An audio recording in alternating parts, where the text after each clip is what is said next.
Ashama harka fuuna kam jirtu ijoollee nagaa fayyaa amaan jaalalli kiyyaa fi kabajaan kiyya bakka jirtan maratti sinaa qabu. Akkuma dheengaddaatu isin galchanitti kutaa lammaffaa dhiyaadheen jira. Barreeffama bareedaa akkatti barreessuu dandeenyu waa jennuuti. Fakkeenyaaf gaa jalqabaaf immoo asi dhooyna 16:9 background inni fida. Background isan gurraachon qabadhinatti tola sinin jedheen jira dheengadda. Background isan haala kanatti dheereffadha. Okay. Gaafan akkas godhu. Okay, daabila irraa baafachuun dirqama bakka kana agartanii akkasiin dogongorre maaliif booda wanni inni hojjetu suni gala gaafa barreeffama sosochoofnu jechuudha. Duublikaatti irraa baafanna. Duublikaatti asitti hojjenna. Haala kanaan jechuu argitanii. Haala kanaan. Sanitti aansinee barreeffama san barreessa. Haala itti fedhu namoonni qabaata ta'a. Ani fakkeenya jecha I love you jedhuun barreessee sin argisiisuu barbaada har'aan tana. Jalqabaaf kanatti barreessa. Yoo nutti godha. Haala kanaan jechuudha. Kana jara kanaan qixxeessuun akkanatti barbaachisaadha. Dagatina jechuun barbaadeeti.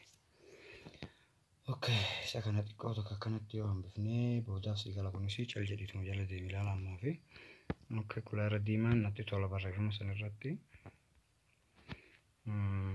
Istaayilii immoo maal goona beektu namuu bakka jaalattu qabdaa barreeffama sanii jaalattu qabaatta. Kanarratti kan fakkaata. Sinitti sin tola miti na toleeraan jedhanii sinitti tolee jiraatu taanaan jalatti koomeentii gochuu ni dandeessanu. Amma laawar sanirratti amma gaa haala kanatti ta'a jalqabaaf. Haala kanaa akkana godhe maaliif booda yoon dheereffadha jette san animeeshinii sun jalaa badaa jechuudha. Sigalee haala kanaa gaafa akkas godhannu gaa amma sossoosuuf deemna. Haalli nuti sossoosnu sun akkanatti gochuusni irra jechuudha. Seduu dabanuu dhabne fakkeenya bakka nuun kennu jechuudha. Warri kenni maastara beeku ni beeka.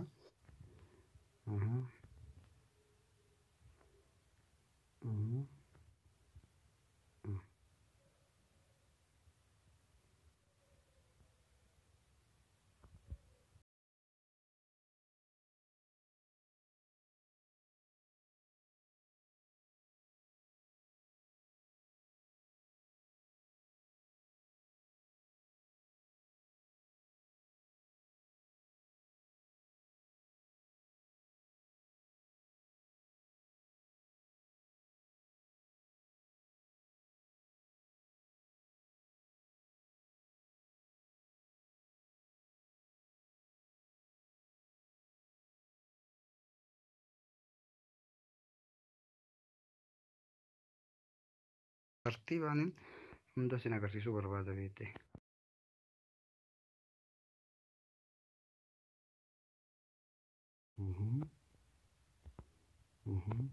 Haaluma kanaan jechuudha.